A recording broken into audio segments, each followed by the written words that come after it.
ظاہر ہے نیب میں وہاں بھی تحقیقات ہیں، ان کو بھی طلب کیا جا رہا ہے، یہ وزیر اعلیٰ بھی ہیں، آصف زرداری صاحب ہیں اور دیگر بھی ہیں. تو اب یہ جو آغا سراج درانی صاحب والا جو کیس ہے، اس کی بیس پر آئندہ 2 سے 3 دن کے اندر ہماری اطلاع یہ ہے کہ پاکستان کی پیپل پارٹی اپنی حکمت عملی ماس کانٹیکٹ اور عوام کو موبلائز کرنے کے لیے باقاعدہ احتجاجی تحریک کی تیاری ہو رہی ہے. اس سلسلے میں کل شکارپور میں آغا سراج درانی کا جو حلقہ ہے وہاں پر ایک احتجاجی ریلی کا بندوبست کیا گیا ہے، اور آئندہ 2 سے 3 دن کے اندر یہ اطلاع ہے کہ بلاول ہاؤس میں اجلاس ہونا ہے، جس میں بلاول بھٹو بھی آ سکتے ہیں، آصف زرداری صاحب بھی آئیں گے، اور یہ پوری حکمت عملی بنائی جائے گی کہ کسی طرح سے ایک عوام سے رابطہ کیا جائے اور احتجاجی تحریک کی شروع کی جائے جس کا ٹارگٹ نیب ہوگا. اب یہ بتا دیں کہ آغا سراج کے خلاف جو ہے 3 تو انکوائریز نیب کی طرف سے کافی پہلے ہمیں پتا تھا کہ ان کی یہ انکوائریز ہو رہی ہیں، جس کا باقاعدہ اعلان بھی ہو چکا ہے. آج جب ان کا ریمانڈ لیا گیا ہے تو کس کیس میں آغا سراج کو نیب نے آج ریمانڈ لیا ہے؟ فی الحال کس کیس پہ فوکس ہے نیب کا؟ ہاں جی، آج جو ریمانڈ لیا ہے خان صاحب، وہ تو اثاثے جو ہے نا بیانڈ دا ڈکلیئرڈ مینز جو ہیں، اس کے اثاثے کا الزام ہے کہ اس کے جو اپنے املاک ہیں وہ اس کے ڈکلیئر کیے ہیں اس سے بہت زیادہ ہیں. اس کے حوالے سے جو ہم نے معلومات حاصل کی ہے اس میں مین جو بات ہے وہ ایک تو یہ ہے کہ انہوں نے جو الیکشن میں اپنے ڈکلیریشن میں جو دیے ہیں اثاثے وہ کوئی 7 کروڑ اور 21 لاکھ کے بتائے ہیں، لیکن بتایا جا رہا ہے کہ ان کی جو مالیت ویسے زیادہ ہے، ایک الزام یہ ہے. لیکن سب سے بڑا جو ایک کنیکشن جو الزام ہے وہ یہ ہے کہ ان کی بیٹی ہے، ان کے نام پہ کوئی 60 کروڑ روپے کی املاک طارق روڈ پہ اور کراچی میں خریدی گئی ہیں. وہ کوئی گلزار احمد نام کا شخص ہے جس کے مٹھائی کا کاروبار کرتا ہے، مٹھائی کے دکانوں کی ایک چین ہے، وہ بلڈر بھی ہے، ریئل اسٹیٹ کا بھی کاروبار کرتا ہے اور ٹرانسپورٹر بھی ہے. ان کے اکاؤنٹ سے میزان بینک میں اس کا اکاؤنٹ ہے، اس سے وہ پیمنٹ ہوئی ہے. اب یہ ایشو ہے کہ یہ میزان بینک میں 60 کروڑ روپے کی اگر جو پیمنٹ ہوئی ہے وہ آغا سراج درانی صاحب کے بیٹی کے املاک کے لیے کیسے ہوئی ہے. اب یہ ثابت کرنا ہے آغا سراج درانی صاحب کو یا ان کی بیٹی کو کہ یہ پیسے کیسے آئے، کہاں سے آئے اور انہوں نے کیسے منتقل کیے گلزار احمد کو. اچھا، ان کا یہ کہنا ہے، ان کے جو ذرائع ہیں، ان کے جو قریبی آغا سراج درانی والوں کے، ان کا یہ کہنا ہے کہ جی ہمارے کاروباری تعلقات ہیں پرانے. یہ گلزار صاحب کا تعلق گڑی یاسین سے ہے، ان کا شکارپور میں بھی کاروبار ہے، تو ہمارے پرانے، اور یہ کافی ساؤنڈ پارٹی ہے مالیاتی طور پہ، ہمارے پرانے کاروباری تعلقات ہیں اور ہم نے ان کے سرمایہ کاری کے لیے ان کو پیمنٹ کی تھی. تو یہ ایک مین جو ایشو ابھی تک جو سامنے آیا ہے beyond the means of declared assets کا. چلیں اب یہ معاملہ ہے اور اس کے بعد شاید نیب کے جو دوسرے معاملات ہیں وہ پھر آگے دیکھا جائے گا. بہت بہت شکریہ تھے کھوکر ہمارے ساتھ موجود تھے. کمر سے بریک، اس کے بعد ذکر کریں گے خطے کی صورتحال کے حوالے سے. ایران مسلسل اس کا اصرار یہ ہے، دعویٰ یہ ہے کہ جو خودکش حملہ ایران میں پاکستان کی سرحد کے قریب پاسداران پہ ہوا، 27 پاسداران کی جانیں گئیں، وہ دراصل ایک پاکستانی خودکش حملہ آور تھا. اس حوالے سے پاکستان کا نام لے کے اور بغیر نام لیے بھی ایران میں اعلیٰ ترین سطح پر الزام لگایا جا رہا ہے. اس کا پس منظر ہم جاننے کی کوشش کریں گے چھوٹے سے وقفے کے بعد.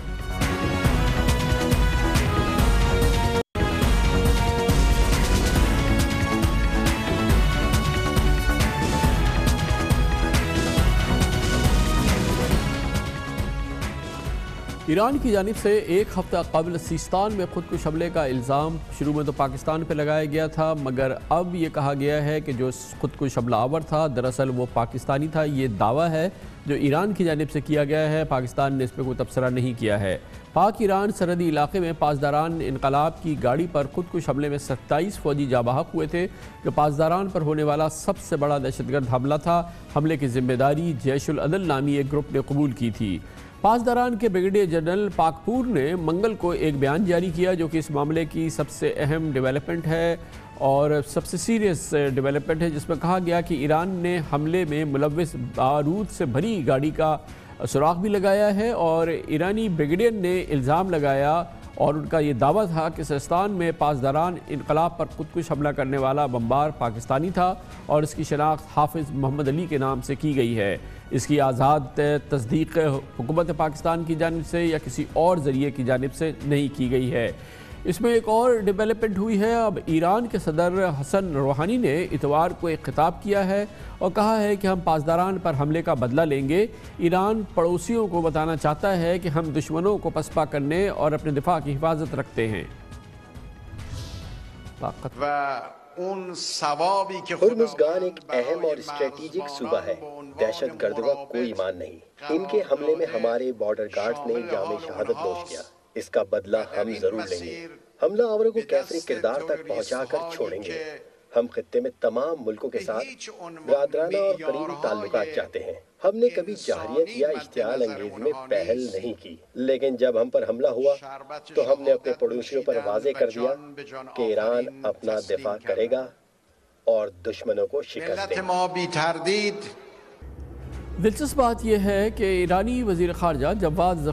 ظریف نے ابتدائی طور پہ سیستان حملے کی ذمہ داری امریکہ پر ڈالی تھی اور 2 مشرق وسطیٰ کے ممالک پر، لیکن بعد میں ایرانی فوج کے سربراہ میجر جنرل محمد باقری اور پاسداران انقلاب کے کمانڈر میجر جنرل محمد علی جعفری نے حملے کا الزام پاکستان پر دھر دیا تھا. میجر جنرل باقری نے پیر کو کہا تھا کہ اگر دہشت گردوں نے پاکستانی سرزمین پر سرگرمیاں نہ روکی تو ایران اس کا جواب دے گا. جنرل باقری کا کہنا تھا کہ پاکستان دہشت گردوں کی پناہ گاہوں کو ختم کر دے یا ایرانی فوجوں کو اجازت دے کہ وہ پاکستان کے اندر کارروائی کریں. پاسداران کے کمانڈر میجر جنرل محمد علی جعفری نے ایک انٹرویو میں دھمکی دی تھی کہ ایران جانتا ہے کہ حملہ آور کہاں ہیں، اگر پاکستان نے ذمہ داری پوری نہیں کی تو ایران جوابی کارروائی کرے گا اور دہشت گردوں کو سزا دے گا. یقیناً یہ تشویشناک ڈیولپمنٹ ہے موجودہ خطے کی صورتحال کے حوالے سے، اور اس میں ماہرین یہ کہتے ہیں کہ ایران میں جو تحفظات یا ایران میں جو برہمی نظر آ رہی ہے اس کی بڑی وجہ پاکستان اور سعودی عرب کے تعلقات میں مزید بہتری، حالیہ دورہ سعودی ولی عہد شہزادہ محمد بن سلمان اور سعودی عرب اور ایران کی اپنے مخصوص حالات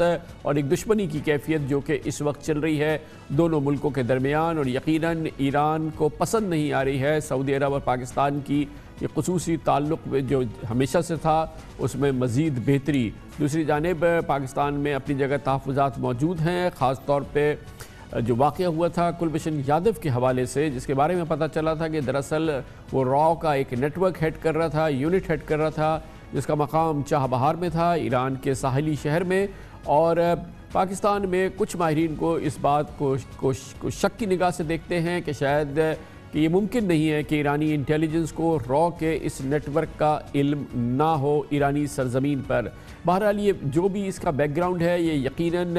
خطے کی صورتحال کے حوالے سے، پاکستان میں درپیش خطرات کے حوالے سے یقیناً یہ ایک سنجیدہ اور پیچیدہ ڈیولپمنٹ ہے، اور خاص طور پہ سعودی عرب اور پاکستان کے جو تعلقات ہیں اور سعودی عرب اور ایران کے جو مخصوص تعلقات ہیں، پاکستان کو اس حوالے سے بہت ہی محتاط ہو کے کام کرنا پڑے گا. اب ہم اس پہ بات کرتے ہیں اور اس کے لیے ہم نے دعوت دی ہے ایران میں پاکستان کے سابق سفیر جناب جاوید حسین. بہت بہت شکریہ جاوید حسین صاحب. جاوید حسین صاحب آپ بتائیے گا کہ یہ جو حالیہ واقعہ ایران میں ہوا ہے اور جس کے بعد ایران نے پاکستان پر الزام لگایا ہے اور پھر اسی دوران سعودی ولی عہد کا پاکستان آنا اور پھر اس سے پہلے یہ وہاں کا واقعہ ہو جانا اور پھر ایران کا پورا رخ جو ہے الزامات کا پاکستان کی طرف موڑ دینا، اس کو آپ کیسے دیکھتے ہیں پورے بین الاقوامی تناظر میں؟ جی یہ جو ایران میں واقعہ ہوا ہے، ٹیررسٹ ایکٹ ہوا ہے جس میں پاسداران کے کافی فوجی جو ہیں وہ مارے گئے ہیں، یہ ایک افسوسناک اور قابل مذمت واقعہ تھا جس کو کوئی بھی دنیا میں جو ہے ملک ہے وہ اس کو مذمت کرے گا. اور اس سے صاف ظاہر ہے کہ پاکستان اور ایران میں جو مس انڈرسٹینڈنگز ہیں وہ بڑھنے کا اندیشہ ہے. اس کا یہ جو پہلا واقعہ نہیں ہے، اس سے پہلے بھی اس قسم کے واقعات ہو چکے ہیں. ہاں مگر جائز صاحب یہ بتائیے گا کہ کیا یہ اتنا سمپل بات ہے؟ ایران نے خیر الزام پاکستان پہ لگایا ہے، مگر اس خطے میں بلوچستان میں، ایرانی بلوچستان میں، سیستان میں کیا ایسے حالات ہیں اور ایرانی حکومت کے خلاف اور ایرانی اسٹیبلشمنٹ کے خلاف اس قسم کے جذبات ہیں؟ وہاں پہ لوگ جو ہیں وہ اس قسم کی دہشت گردی پر آمادہ ہو سکتے ہیں؟ وہاں کے مخصوص حالات ایسے فرٹائل گراؤنڈ ہے اس قسم کی جذبات کے لیے اور اس قسم کی گروپس کے لیے جو کہ ایران کے خلاف ایکشن کر رہے ہیں؟ پہلا تو جواب یہ ہے کہ پاکستان اس چیز کا ذمہ دار نہیں ہے. پاکستان کی حکومت نے اور پاکستان کے مختلف اداروں نے گاہے بگاہے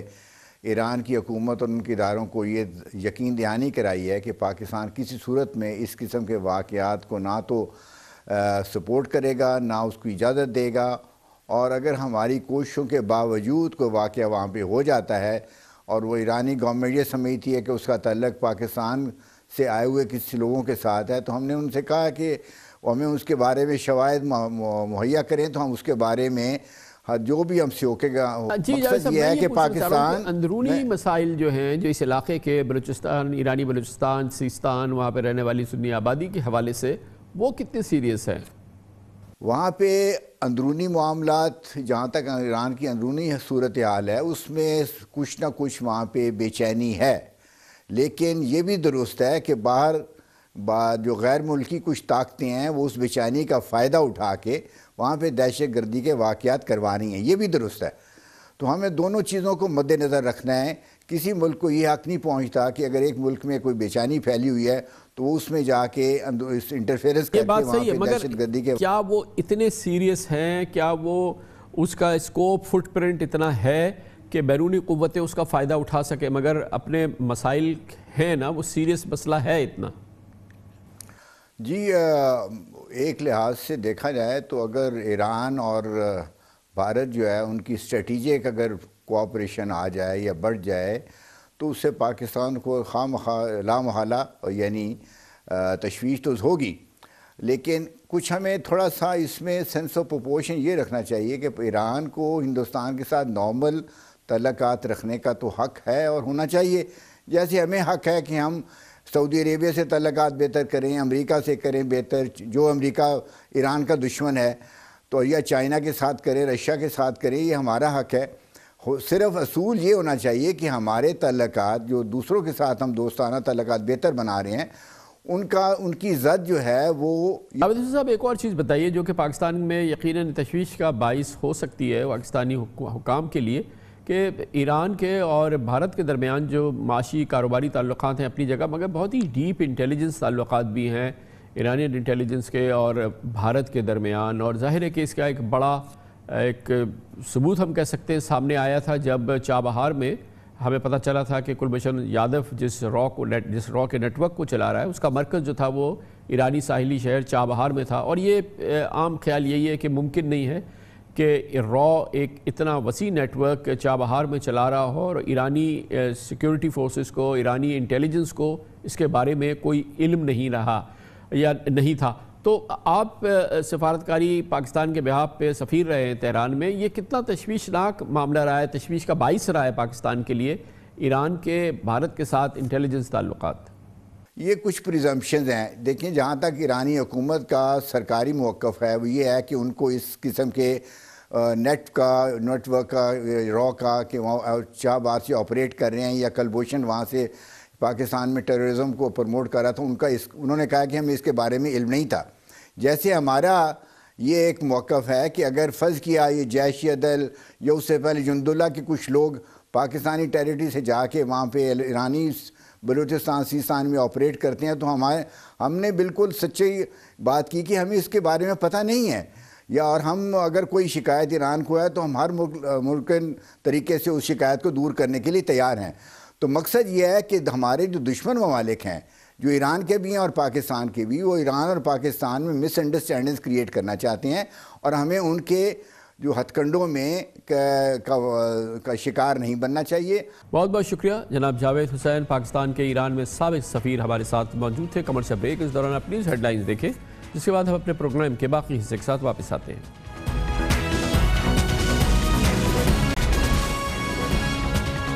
آپ دیکھ رہے ہیں خبروں، تبصروں اور تجزیات پر مبنی پاکستان کا سب سے معتبر نیوز شو دنیا، کامران خان کے ساتھ۔